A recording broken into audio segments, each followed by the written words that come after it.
Take two. Let's hope this doesn't do what it did to me last time, and I was actually having a very good video. So, welcome back, everyone.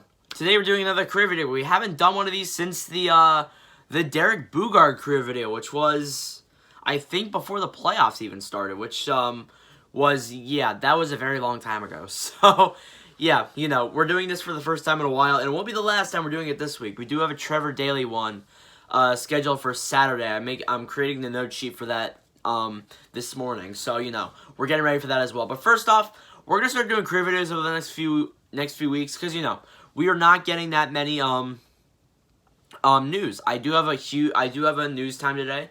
It is gonna have a few pieces of news. There is a sign-in that happened last night, but I'm sure more stuff will come out today. But we're gonna do more career videos. You're gonna clearly tell. I have a Martin. This is the Martin Hanzal one. We have a Trevor Daly one coming up on Saturday. I might have two planned next week. I know Chris Stewart and Matt Niskanen are on the waiting list. Dustin Bufflin as well. So, we're previewing guys that I've watched play in my tenure watching the NHL for 3 seasons. So, we're really going to get into this. We're really going to start analyzing guys who have played well, who have just gone down to injury, who have been trade bait a lot. And it's just really one of those. And Martin Hanzal's one of those guys where it's like, okay, so this guy played very well when he was with the Coyotes. And then injuries really took the toll of his career. And you're really going to clearly notice that. Now, he came in at a time where Arizona was really in their prime. He was drafted in 2005 by the Coyotes in the first round, 17th pick overall. To be honest, he probably would have went later if it weren't for his injuries taking a toll. He probably would have went later. He signed an excuse me, my throat's really acting up today.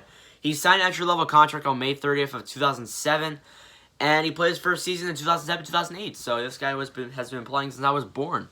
2007-2008, 8 goals, 27 assists for 35 points. Great solid start to a rookie year. Didn't make the Calder Trophy, but he was still a great guy. He put up a lot of points this season. And you can clearly tell that being a mid-first round pick that he was, that's actually a pretty good statistics.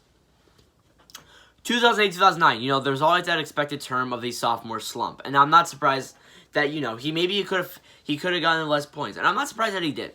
11 goals, 21 assists for 31 points, and he didn't get that much less points by that much. He only got less points by 4 points. So this guy wasn't a terrible player. He could put up the good amount of points that every team would need, and for a team that needed this kind of goal scoring and this kind of good guy on your third line to put up 30, 40 points a season, that is great for Arizona. 2009-2010, he signed a standard contract on September 10th, since that was his final year of his rookie contract. 11 goals, 22 assists for 33 points scored in that season. So, he did get better in the sophomore slump. It wasn't exactly the best season that he wanted, but he was the type of guy that would put up 30 to 20 points a season, and maybe even sometimes, in the rare occasion, 40 points. This guy wasn't exactly the biggest goal scorer in the world, so, take that what you will. 2010-2011, the year that they were first in their division. 16 goals, 10 assists for 26 points. This would be his second highest goal total, and this would, I think, was so there you go. He was not exactly the best goal scorer in the world. He did score 20 goals in one season, but we will get to that. And he signed a standard contract on October 8th. This guy was clearly getting better.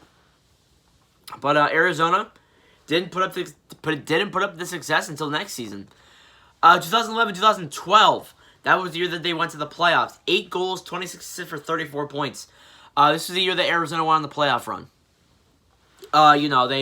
They beat out Detroit, which was a very surprising win. They beat out Nashville, and then they lost in 5 games to Los Angeles, the eventual champions. Now, Los Angeles was a great team. They really ran Arizona out of Los Angeles, or out of the playoffs. And,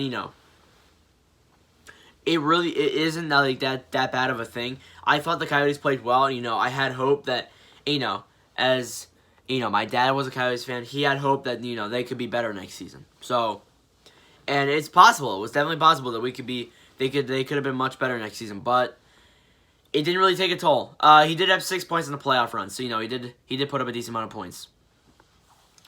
2012-2013 season, he had 11 goals, 12 assists for 23 points. Arizona surprisingly just dropped out of the playoffs randomly. I was very surprised. I was like, wait a second. Is that supposed to be right? And he just dropped out. And it sucked, but that was how it was until this season. And next season he did put up his secondary career high. 15 goals, 25 assists for 40 points. A guy that doesn't score 40 points that often. And 2014-15 really just showed that. 8 goals, 16 assists for 24 points in 2014-15. This was a team that was really starting to go downhill. And if he wanted to have sustained success in his career, he really needed to get out of Arizona quickly. And he really did, in all honesty. But not before having a 40-point season in 2015-16, which was the year that started his downward spiral of injuries. I will throw that in there. 2015-16, 12 goals, 28 assists for 40 points. Very solid guy. He could put up a decent amount of points, good assists, good goals. But this was the year that his injuries started coming. He was placed on IR December 11th. He was activated just 8 days later. And then he was placed on injury reserve December 27th and was activated on January 7th. So this guy was really just up and out of the injury reserve list. 2016-17, the year of the Minnesota Martin Hanzal trade. He had 16 goals, 10 assists for 26 points. Pretty good, decent start for half of the season since, he did not really play too much, especially due to injury. He's placed on IR November 7th and activated on November 15th. And at the trade deadline, that was when the trade happened. So he was traded to the Minnesota Wild along with Ryan White and a 2017 4th-round pick, which Minnesota selected Mason Shaw with. And then Arizona acquired a pretty lofty trade on their side, as it looked like at the time. It looked like at the time, Arizona was getting a great deal back. They were going to get so many good guys in return. But, yeah, no. They got Grayson Dowling, who didn't really pan out to the guy they wanted to be. Pierre-Olivier Joseph, who, if I'm not mistaken, is in Pittsburgh now. Kevin Ball, who went to New Jersey in the Taylor Hall trade. And a 2019 4th-round pick, which selected Eric Hajorth. Not exactly sure where he went. He might still be with the organization. I'm not exactly sure. On the split side with the Minnesota Wild in the games that he played with them, which is basically a full month of hockey. 4 goals, 9 assists for 13 points. You add that up, 20 goals, which is great. He never really got that statistic throughout his NHL career, and, he got that this season. He was actually said to make... He was told, when he came to Minnesota with his salary cap retained, he was said to make Minnesota legitimate cup contenders. And I was like, what? Martin Hanzal was a great guy to put up 40, 50 points a season, but he was not necessarily the guy that would change a team. And yeah, it really showed that in 2016-17, as he had 1 goal in the playoffs. 1.